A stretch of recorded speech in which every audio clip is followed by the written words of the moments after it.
छत्तीसगढ़ में रायपुर कॉर्पोरेशन की मीटिंग के दौरान बीजेपी काउंसलर ने कीचड़ फेंक दिया। बीजेपी काउंसलर ने मीटिंग के दौरान जमकर हंगामा भी किया। काउंसलर मनोज प्रजापति अपने इलाके में साफ सफाई न होने से नाराज थे।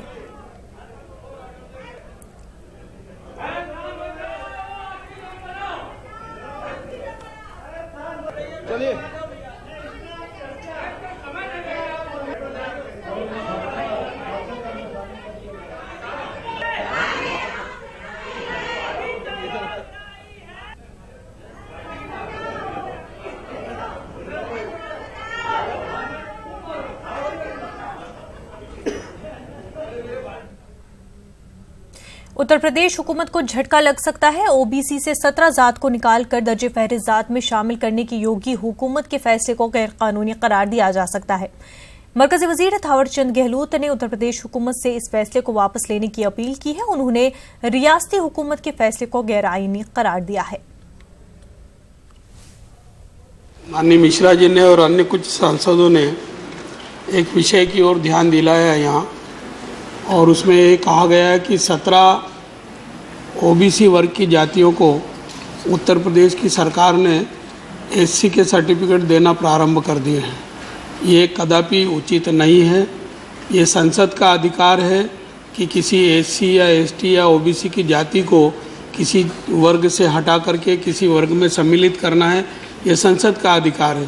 पहले भी ये मामले 2-3 बार संसद में आए, परंतु संसद की सहमति नहीं हो सकी। अभी भी अगर उत्तर प्रदेश की सरकार इन जातियों को ओबीसी से एससी में मिलाना चाहती है तो जो प्रक्रिया है उस प्रक्रिया का पालन करते हुए कोई प्रस्ताव भेजेगी तो हम विचार करेंगे, परंतु अभी जो आदेश उन्होंने जारी किया है वो उचित नहीं है, संवैधानिक नहीं है। मैं उनसे आग्रह करूंगा कि इस प्रकार के आदेश के आधार पर किसी का प्रमाण पत्र न बनाए, नहीं तो कोर्ट कचहरी में जाएगा और वो निरस्त होगा, उससे कोई लाभ नहीं होगा। मरकजी वजीर ममलिकत रामदास अठावले का कहना है कि यूपी में ओबीसी को एससी में शामिल करने के लिए मरकज फैसले करेगा। अगर एससी में 17 जातों को शामिल किया जाता है तो इस सूरत में एससी रिजर्वेशन के कोटे को भी बढ़ाना चाहिए। अठावले उनसे हम बात करते हैं। सर, जिस तरह से यूपी गवर्नमेंट ने 17 जातियों को एससी में लाने का फैसला लिया है, कैसे देखते हैं इसे?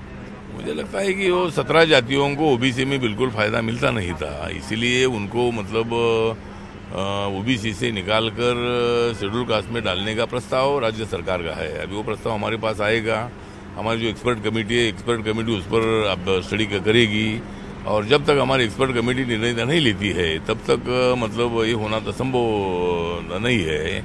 और इसके लिए बिल लाना पड़ता है और कौन सी जाति को इंक्लूड करना है, एक्सक्लूड करना है, उसके लिए वो एक्सरसाइज करना पड़ता है। तो जब तक हमारी एक्सपर्ट कमेटी का रिपोर्ट आता नहीं है तब तक ये संभव नहीं है। लेकिन सर, कुछ पार्टियां हैं जो इसका विरोध कर रही हैं। बीएसपी इसके विरोध में है। उन्होंने आज शून्यकाल में भी इस पर मामला उठाया। मायावती विरोध कर रही हैं। हाँ, ठीक है, अभी उनको अधिकार है विरोध। तो हम हमारा भी कहना ये है कि अगर उनको शेड्यूल कास्ट में डालना है तो शेड्यूल कास्ट का रिजर्वेशन बढ़ाने के संबंध में भी राज्य सरकार को विचार करना पड़ेगा। अगर वो 17 जातियाँ शेड्यूल कास्ट में आ जाएगी तो पहले जातियों को नुकसान हो सकता है। तो इसीलिए मुझे लगता है कि अगर शेड्यूल कास्ट में डालना है तो शेड्यूल कास्ट का रिजर्वेशन बढ़ाना चाहिए, और अगर नहीं डालना है तो फिर उनको अलग सूची बनाकर उनको ओबीसी के माध्यम से भी उनको कैसा फायदा मिले, या शेड्यूल कास्ट को जो फायदा मिलता है वैसा फायदा उनको मिलने के लिए उनकी अलग सूची बनाकर उनको अलग से रिजर्वेशन देने का विचार हो सकता है। ठीक है, बहुत धन्यवाद। कैंप से सत्यप्रकाश के साथ विनीत कुमार, न्यूज 18 दिल्ली।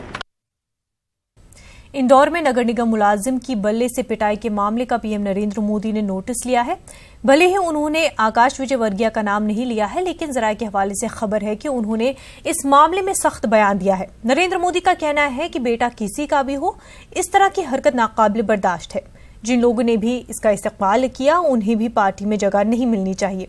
आपको बता दें कि गुज़िश्ता रोज आकाश विजयवर्गीय ने इंदौर में नगर निगम मुलाजिम की बल्ले से पिटाई की थी, जिसकी वजह से नगर निगम मुलाजिम को आईसीयू में दाखिल कराना पड़ा था। आकाश विजयवर्गीय कैलाश विजयवर्गीय के बेटे हैं।